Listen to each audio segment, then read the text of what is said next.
엄마 베란다 확장만 하면 거실이 최소 5평은 넓어져요. 리모델링 하는 김에 낡은 샤시는 다 바꿔야죠. 민지는 인테리어 도면을 책상 위에 펼쳐놓고 한 장 한 장 손가락으로 짚으며 열변을 토했다. 하지만 해숙은 그저 낡은 보온병만 만지작거리며 시선을 피했다. 그냥 살아.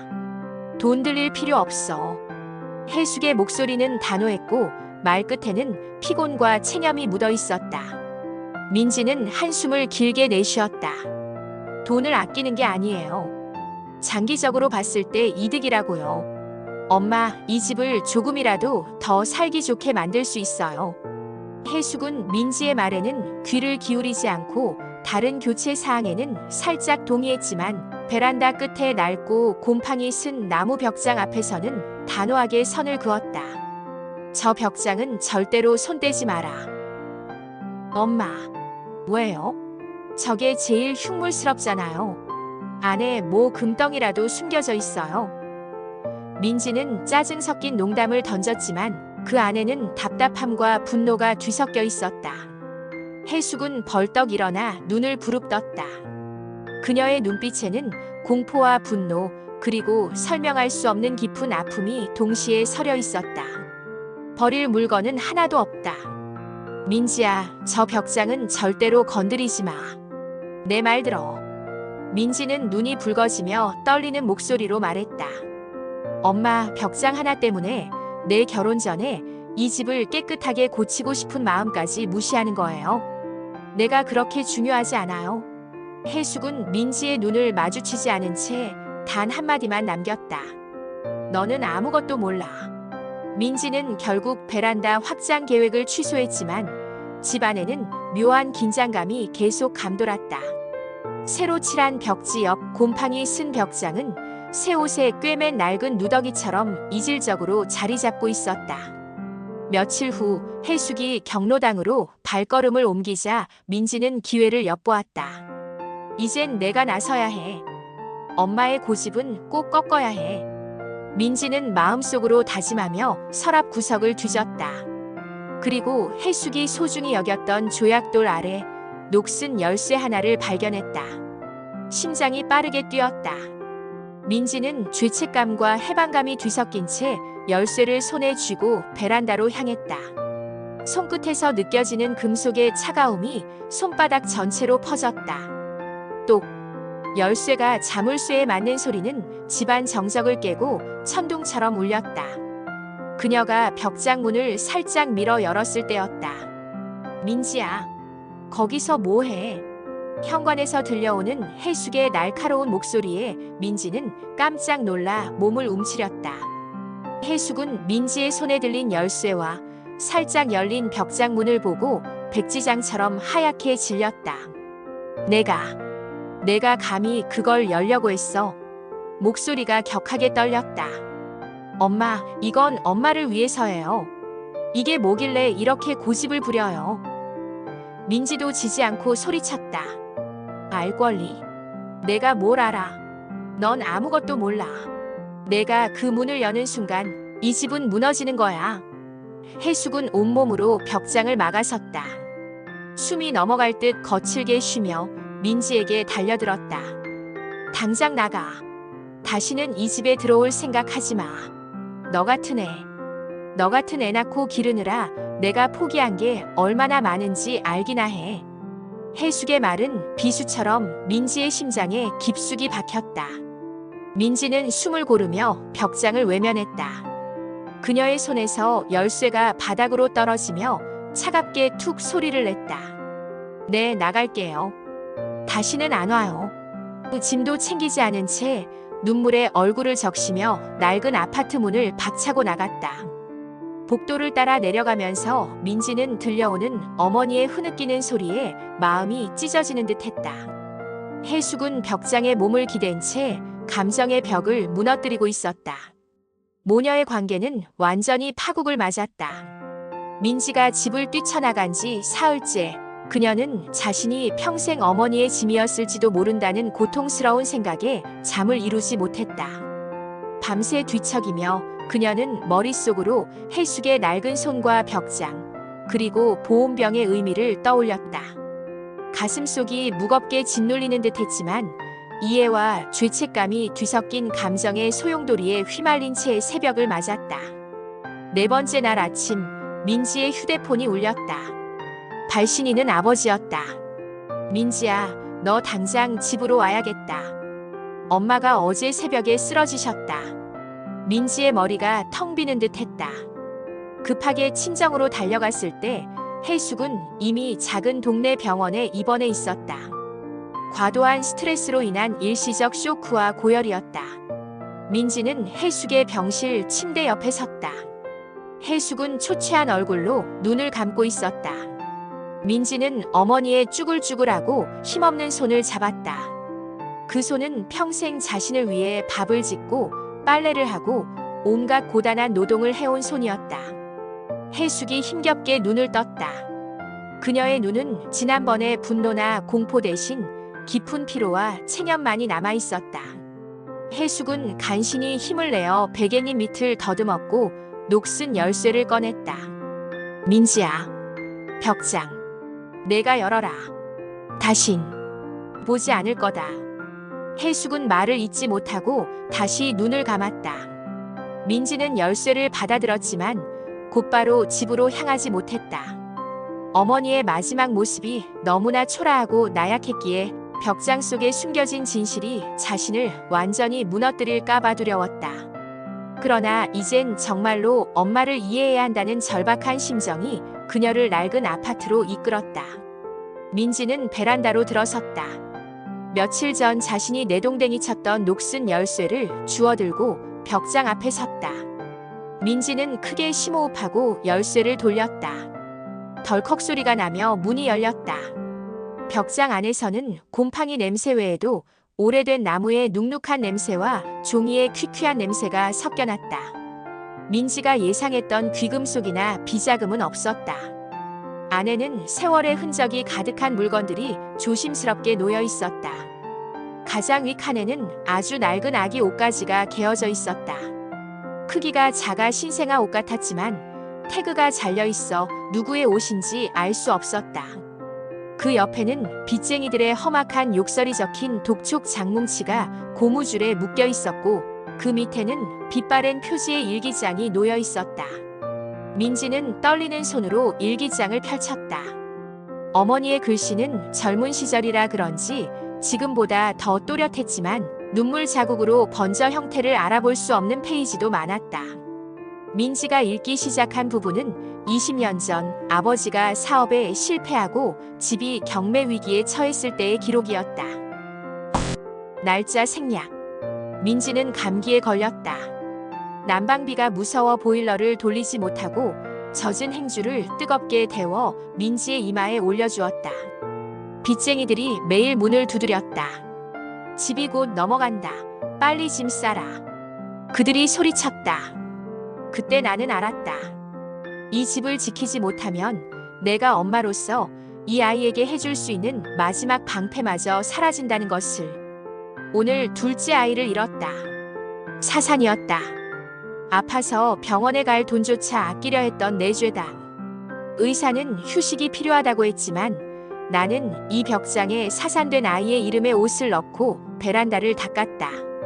이 베란다, 이 벽장만은. 빚쟁이들이 베란다는 살피지 않았다. 이 좁은 벽장이 나의 유일한 성소였다. 나는 매일 밤 벽장에 기대어 울며 이 집을 지킬 힘을 빌었다. 이 벽장만은 절대로 내어줄 수 없다. 이 집이 무너지면 나도 무너진다. 내 아이들이 기댈 곳이 사라지는 것이다. 민지는 일기장을 든 채 주저앉아 오열했다. 자신이 고집이라고 불렀던 어머니의 완고함이 사실은 상실과 가난 그리고 필사적인 책임감이 빚어낸 생존 방식이었음을 깨달았기 때문이었다. 벽장은 단순한 낡은 물건이 아니라 어머니의 눈물과 희생이 봉인된 무덤이자 가족을 지켜낸 헌신의 증거였다. 엄마. 민지는 흐느끼며 벽장의 차가운 나무를 쓸어보았다. 자신이 평생 누렸던 평범한 일상이 어머니의 이 숨겨진 벽장 안에서 치러진 피나는 전쟁의 결과였음을 깨달았다. 민지는 이제 어머니를 비난할 수 없었다. 그저 죄스러움과 무한한 연민만이 가슴을 짓눌렀다. 민지는 벽장 앞에 주저앉아 한참을 흐느꼈다. 차가운 베란다 바닥의 냉기는 이제 더 이상 느껴지지 않았다. 그녀의 눈에 해숙의 낡은 벽장은 단순한 물건이 아니라 어머니의 삶이 봉인된 성소처럼 보였다. 민지는 일기장과 아기 옷을 들고 방으로 돌아가는 대신 그 자리에서 모든 것을 정리하기로 했다. 민지는 벽장 속의 물건들을 하나하나 조심스럽게 꺼냈다. 낡은 아기 옷은 바스라질까 두려워 손으로 만질 수가 없었다. 대신 깨끗한 손수건으로 먼지만 조심스레 털어냈다. 빛 독촉 장뭉치에서는 곰팡이 냄새와 함께 어머니의 절박함이 묻어나는 듯했다. 민지는 그 모든 것을 버리기는커녕 깨끗한 습자지로 싸서 다시 벽장에 조심스럽게 넣었다. 벽장 안을 어머니의 슬픔이 아닌 헌신의 기억으로 채워 넣은 것이다. 민지가 벽장 맨 아래 칸에서 물건을 정리하던 중 희미한 천 조각 하나를 발견했다. 그리고 그 아래에 깊숙이 숨겨져 있던 녹슨 휴대용 재봉틀이 있었다. 해숙이 오래전부터 사용하지 않아 존재조차 잊고 있던 물건이었다. 일기장 속에는 해숙이 밤새 재봉틀을 돌려야 겨우 민지 우유값이라도 벌 수 있었다. 밤 11시부터 새벽 3시까지 베란다의 벽장에 기대어 재봉틀 소리를 죽이고 바느질했다. 그 소리가 혹여 민지의 잠을 깨울까봐 라고 적은 구절이 있었다. 민지는 재봉틀을 꺼내 먼지를 닦았다. 바퀴는 뻑뻑했고 밟는 페달은 힘겨운 세월만큼이나 낡아 있었다. 민지는 뜨거운 눈물을 흘리며 그 재봉틀을 두 손으로 꼭 껴안았다. 이 재봉틀은 벽장 속의 곰팡이 냄새, 새벽의 찬 공기, 그리고 어머니의 헌신이 만들어낸 민지 삶의 모든 기반이었다. 민지가 벽장 주변을 정리하다가 곰팡이 쓴 벽장 모서리에서 해숙의 낡은 보온병을 발견했다. 해숙이 항상 손에서 놓지 않던 그 보온병이었다. 민지는 보온병을 주워들어 내부를 확인했다. 보온병 바닥에는 희미하게 엄마 사랑해요라고 유성펜으로 쓴 어린 민지의 서툰 글씨가 그대로 남아 있었다. 일기장 속에는 보온병에 대한 짧은 메모가 있었다. 민지가 6살 때 유치원에서 돌아와 이 보온병을 선물했다. 엄마 힘들 때 이걸 보면 힘이 난다고 했다. 그때부터 나는 이 안에 뜨거운 것을 채워 넣었다. 차가운 세상 속에서 이것만은 뜨거운 온기를 잃지 않아야 한다고.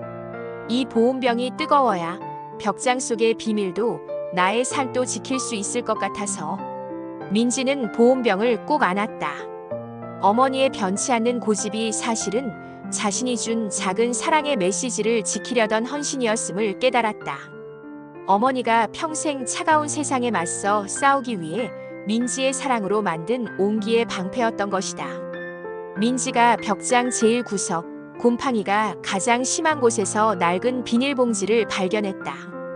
그 안에는 오래된 통장 한 권이 들어있었다. 민지는 혹시나 하는 마음에 통장을 펼쳐보았다. 통장에는 민지 결혼 자금이라는 해숙의 서툰 글씨가 적혀 있었다. 그리고 지난 20년간 매달 빠짐없이 5만 원, 10만 원씩 적립된 기록이 찍혀 있었다. 이자가 거의 붙지 않는 작은 금액이었지만 남편의 사업 실패와 둘째 아이의 상실로 모든 것이 무너졌던 시기에도 이 통장의 입금은 단 한 번도 거르지 않았다.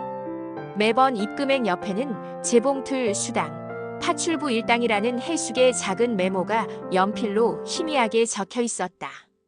이 통장은 어머니가 빚과 절망 속에서도 딸의 미래를 포기하지 않았던 연대기였다. 벽장 속의 모든 물건들이 과거의 고통을 대변했다면 이 통장만큼은 어머니의 꺾이지 않는 희망과 미래를 향한 무조건적인 사랑을 증명하고 있었다. 민지는 통장을 가슴에 대고 오랫동안 울었다. 민지는 재봉틀과 보온병 그리고 통장을 벽장에 넣어두고 병원으로 향했다. 해숙이 힘겹게 눈을 떴다. 벽장. 어떻게 했니? 해숙은 목이 잠긴 채 물었다. 네, 열어봤어요. 민지는 거짓말하지 않았다. 해숙은 고통스러운 듯 눈을 감았다. 하지만 민지는 해숙의 침대 곁으로 다가갔다. 민지는 벽장 속의 구체적인 내용에 대해서는 단 한마디도 언급하지 않았다. 대신 어머니의 손을 꼭 잡고 울음을 참는 듯한 목소리로 나지막이 말했다. 엄마, 나 때문에 얼마나 무거웠을까. 그걸 모르고 내가 엄마한테 화만 냈어. 엄마가 얼마나 힘들었는지 나는 정말 아무것도 몰랐어. 미안해, 엄마. 해숙은 민지의 말에 오히려 충격을 받았다.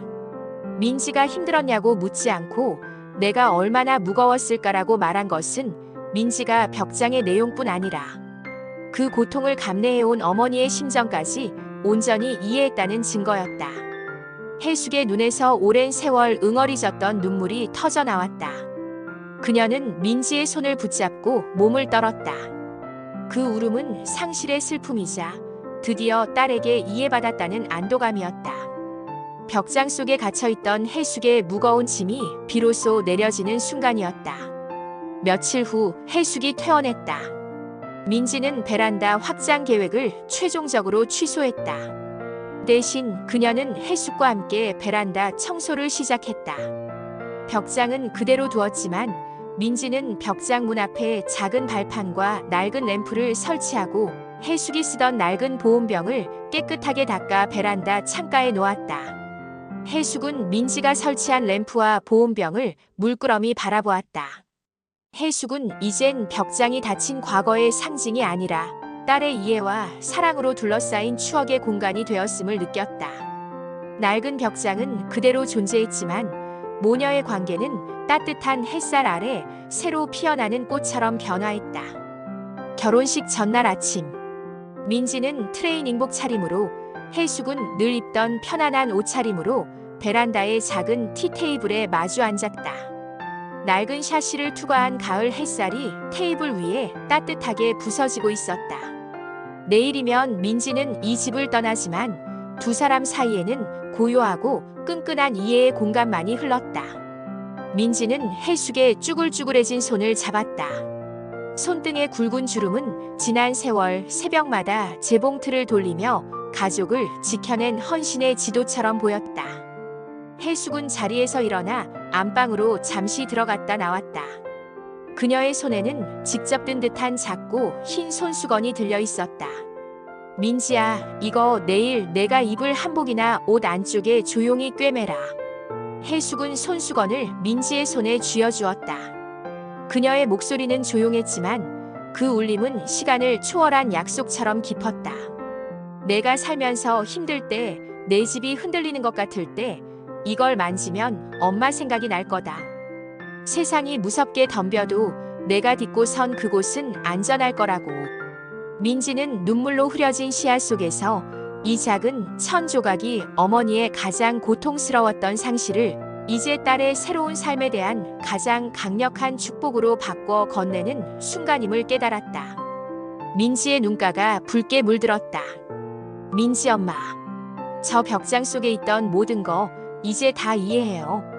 왜 그토록 그 작은 보온병 하나조차 놓지 못했는지, 왜 저금 통장을 절대 안 보여줬는지. 해숙 보온병은 내가 준 용기였고 통장은 엄마가 너를 포기하지 않았다는 증거였어. 그리고 벽장, 그건 내가 울음을 그칠 때까지 세상으로부터 너를 숨긴 유일한 방패였단다. 그 벽장 없이는 엄마도 너도 이 집을 지킬 수 없었어. 민지 해숙의 어깨에 얼굴을 묻고 흐느낀다. 엄마 고집이 아니라 나를 숨긴 방패였구나. 내가 지금껏 엄마를 오해했어요. 정말 죄송해요. 해숙 오해해도 괜찮아. 내가 오늘 엄마의 손을 잡아준 순간 엄마는 오래전에 너를 용서했단다. 이제 내 삶을 살아. 내가 행복하게 사는 것이 엄마의 벽장이 무너지지 않고 영원히 안전할 수 있는 가장 큰 이유란다. 민지가 짐을 챙겨 신혼집으로 완전히 떠날 시간이 되었다. 해숙은 현관까지 따라 나섰고 두 모녀는 마지막 포옹을 나누었다. 민지 엄마, 민지가 해숙의 손을 잡았다. 이 집, 이 베란다, 제가 계속 올 거예요. 자주 올게요. 엄마 혼자 두지 않아요. 이젠 여기가 제 마음의 진짜 고향이 됐어요. 혜숙 환하게 미소 지으며 그래. 내가 언제든 오고 싶을 때 편하게 올 수 있도록 엄마가 이 집 잘 지키고 있을게. 이젠 무서워서 지키는 게 아니라 너와의 추억이 가득해서 지키는 거란다. 잘 가라, 내 딸. 혜숙은 딸이 이삿짐과 함께 완전히 사라질 때까지 문을 열어두었다. 문이 닫히고 집안이 고요해졌다. 혜숙은 다시 베란다의 작은 티테이블로 돌아왔다. 햇살이 창가를 가득 채웠다. 그녀는 민지가 선물한 새로운 화분의 새싹을 쓰다듬었다. 새싹은 지난날의 곰팡이 냄새 대신 희망과 생명력을 머금고 있었다. 혜숙은 보온병 뚜껑을 열어 뜨거운 숭늉을 따랐다. 그녀는 벽장 쪽을 돌아보았다. 낡은 벽장은 여전히 그 자리에 굳건했다.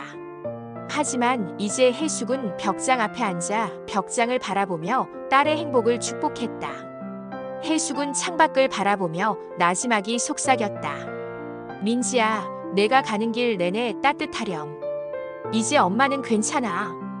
베란다에는 따뜻한 햇살과 구수한 숭늉 냄새, 그리고 딸의 이해를 통해 얻은 어머니의 깊은 평화만이 가득했다. 이 집은 더 이상 혜숙의 외로운 성소가 아닌 언제든 돌아올 딸을 기다리는 가장 따뜻한 안식처가 되어 있었다. 베란다의 벽장은 우리 모두가 외면했던 질문, 나는 내 어머니의 고난을 얼마나 알고 있는가에 대한 답을 찾아갑니다. 주인공 민지가 느꼈던 죄책감, 아마 우리 모두가 느껴야 할 감정일 겁니다. 우리가 고집이라 불렀던 어머니의 모든 행동이 사실은 사랑이라는 가장 절박하고 치열한 방패였음을 알게 되는 순간 가슴이 무너져 내리지 않나요? 혜숙에게 낡은 벽장은 단순한 공간이 아니었습니다. 그곳은 둘째를 잃은 슬픔을 묻은 무덤이자 가난과 빚의 칼날로부터 어린 민지를 숨긴 유일한 성소였습니다. 새벽마다 재봉틀 소리가 민지의 단잠을 깰까봐 조마조마했던 어머니의 등은 세상의 찬바람을 온전히 막아낸 가장 단단한 벽이었습니다. 우리가 숭늉만 있다고 생각했던 낡은 보온병 속에는 사실 우리가 6살 때 드린 사랑한다는 서툰 고백이 뜨겁게 담겨 있었습니다. 어머니는 그 온기로 평생을 버텨낸 것입니다. 결혼 전날 혜숙이 민지에게 엄마의 고통은 엄마의 것으로 끝내야 해. 너희는 행복만 물려받아야 한다고 말했을 때 우리는 모든 어머니의 가장 숭고한 소원을 엿봅니다. 지금 여러분의 집을 둘러보세요. 어머니의 손때가 묻은 낡은 물건, 이해할 수 없는 잔소리. 그 모든 것이 나는 너를 포기하지 않았다. 나는 너를 지켰다는 어머니의 무언의 증거입니다. 어머니의 마음속 벽장의 문을 두드려 보세요. 늦지 않았습니다. 벽장 속의 진실이 무엇이든 비난이 아닌 이해와 사랑으로 그 손을 잡아주세요. 어머니의 고독을 풀어주는 것은 오직 자녀의 따뜻한 포옹뿐입니다. 당신의 어머니가 나는 이제 괜찮다고 편안하게 미소 지을 수 있도록 오늘 당신의 사랑을 전하세요. 이 이야기가 여러분의 삶에 가장 따뜻한 위로가 되기를 바랍니다. 오늘 이야기 마음에 와닿으셨나요? 앞으로도 따뜻한 이야기들로 찾아올게요. 좋았다면 구독과 좋아요, 그리고 알림 설정 잊지 마세요. 다음 영상에서 또 만나요.